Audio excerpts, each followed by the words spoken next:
Hey everyone, it's Diego VITERI. Welcome to a new video of VITERI Boxing. Today, I'll show you how to throw the lead hook.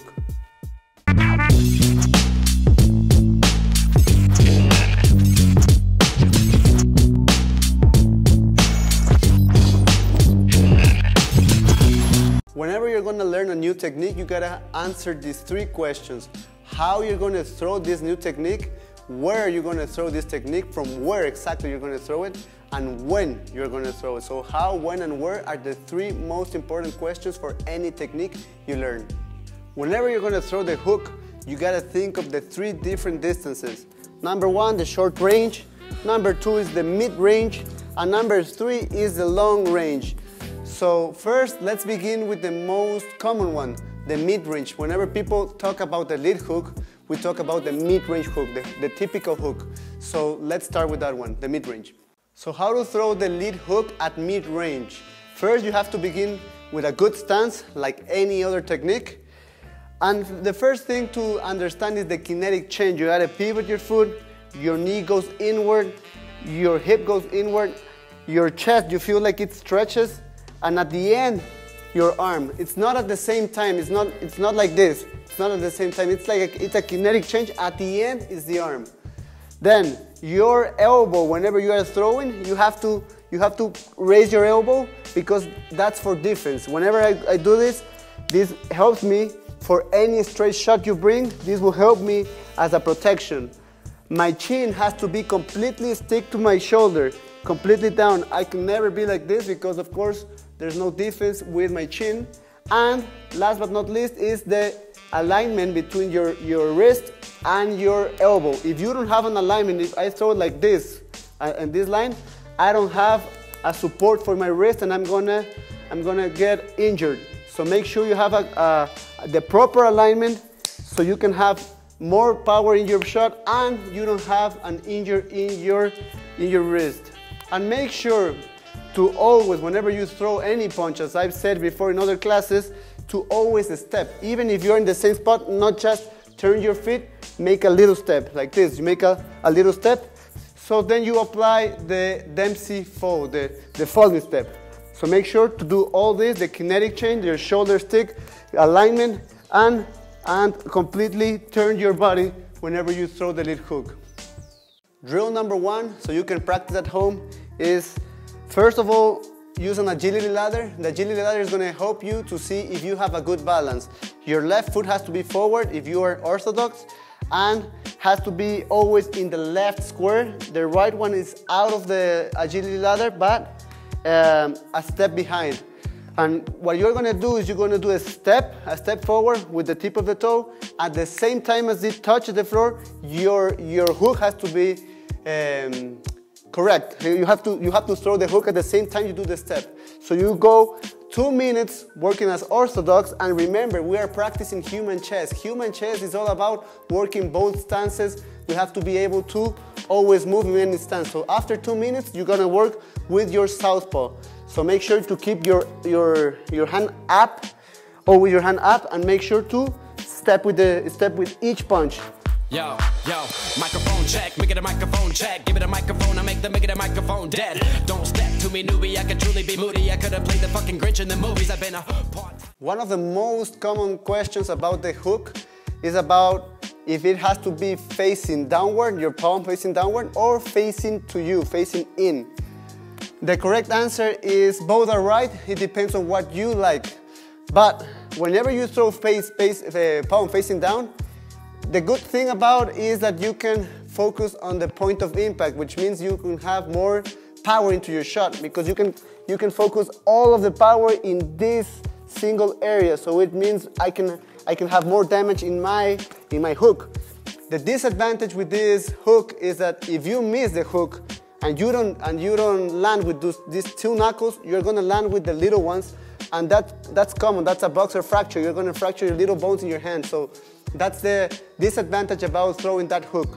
The other way of throwing it's palm facing in, and it's safer because you can land with all of your knuckles, and it helps your wrist. It's a better way so you don't get injured.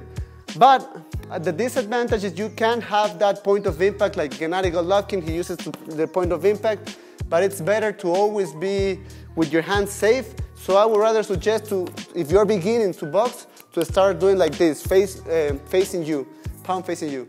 Now let's move in to the short range. Whenever you are in the short range, you have to adapt the alignment of your arm. You can't throw as you did it in the mid-range, because if you are really close to your opponent and you throw it mid like this, you expose all of your body. So it's not a good way, and it takes too long to bring your arm up. So the correct way is to throw a shovel hook in 45-degree angle. You throw it like this, but you keep all the mechanics. You still do a little step, you still use all of the kinetic change, you still keep your chin tucked to your shoulder, but the alignment, make sure if you are throwing to keep the alignment wrist with elbow and do it in the same direction. You can't throw your shot like this, of course, because you're gonna get your arm injured. You have to follow the same line as your elbow and wrist. So that means 45 degrees. That way, it's safer for you and they can't punch you to the body, and it's a lot faster. One of the boxers you can actually study is Hands of Stone. He's really, really good when he's fighting in the close range. Make sure whenever you are throwing the shovel hook, since it's a shovel hook, it has to be with the palm facing you, palm facing in. You can't throw it like this, because the most common thing that's gonna happen is you're gonna punch with the little knuckles and you're gonna break. So make sure to use like a shovel. That's why it's called a shovel hook, like a 45-degree. So make sure it's facing you. Drill number 2 is to work your precision, your timing, and make sure your hand-eye coordination is at peak. So what you're gonna do is you're gonna throw the ball with the right hand, and you're gonna catch it with a shovel hook, or you're gonna catch it with a regular hook. Whatever you wanna do, but make sure that this is gonna help you to close the hand at the end. You're never gonna throw your punch with your hands closed. You're always gonna throw it hand open, and at the end you close. So this is gonna help you a lot with that timing, that precision, that speed, that coordination. So you're gonna use all of your footwork. Make sure to use your shovel hook, to use your hook, and move around. Make sure to switch stances, because this is human chess. This is not common boxing. Yo, microphone check, make it a microphone check. Give it a microphone, I make it a microphone dead. Don't step to me, newbie, I could truly be moody. I could have played the fucking Grinch in the movies. I've been a part-time shadow cat, part-time. That is not a guy that I would ever want to try to battle rap. Snap, crackle, pop, mind fried to a crisp, make an MC into a wide-eyed lunatic. Now let's move to long range. For long range, you're gonna keep the same mechanic with the kinetic change. Keep your chin tucked to your shoulder. Everything's the same. The only thing that's different is your hand position. When you are throwing in the mid-range, you can throw it palm facing down or palm facing in. That's the same, but whenever you're going like farther away, you are hitting with your fingers. So you're gonna break your fingers, or maybe your wrist is gonna get injured. Or if you throw it like this, facing downward, you're gonna hit with the thumb. So the correct way of throwing a hook in a long distance, a long range, is palm facing outward. So you throw your hook and the palm is facing outward. That way you make sure you are hitting with your knuckles. So you go like this and you hit it with your knuckles. It's common to see Russian fighters use this. Now let's see the 2 other important questions: when to throw the hook and where to throw the hook, or from where to throw the hook. There are 2 instances where you can throw the hook. You can be proactive, you can look for the attack. In that way, you can't throw in the same line, because if you use a circular movement, when you are throwing a circular movement, your opponent can throw a linear movement and he's gonna catch you. A linear movement is always faster than the circular movement. So make sure to always, if you are gonna be proactive, to look for the positions before you throw your shot. Maybe throw a jab, look for the position, and from here I have a leverage, so I can connect with more power. From here I can connect with a lot more power than from this position. From this position I have to make my arm a wider arc so I can punch. Or I have to be with my head out of the center line. But the best way is positioning. That's why it's called human chess. And the other way is being reactive. Whenever your opponent is coming through you and he overextends.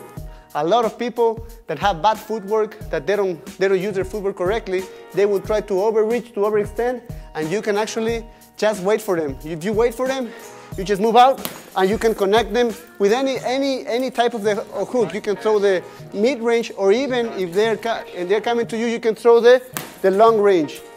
You just need a lot of timing, a lot of practice, a lot of sparring in order to have that perfectly. Thanks everyone for watching. Remember, this was just the tip of the iceberg whenever we talk about the lead hook. There's a lot of things we need to practice. We need to combine a lot with the footwork and to use it in other purposes.